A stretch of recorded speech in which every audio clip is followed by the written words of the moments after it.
துன்பத்தை தூளாக்கும் ஆயுதம் எது அப்படின்றத நீங்கள் தெரிஞ்சுக்கணும். துன்பம் என்பது இந்த உலகத்தில் தவிர்க்க முடியாதது. உடலில் நோய் வந்துச்சுன்னா வலி வரும்.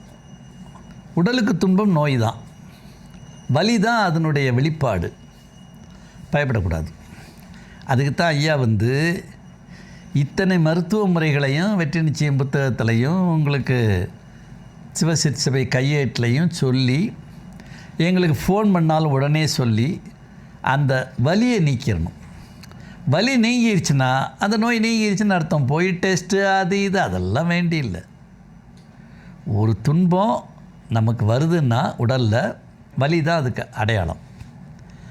உபாதை இல்லைன்னா நோய் இல்லை, முடிஞ்சது. அப்புறம் அந்த வீக்கம்னா வத்துறது, புண்ணுன்னா ஆறுறது, இதெல்லாம் நடக்கும். அந்த மருத்துவர்களை போதும். நான் வச்சுருக்க மருத்துவர்கள் எல்லாமே டைனமிக்ஸ்.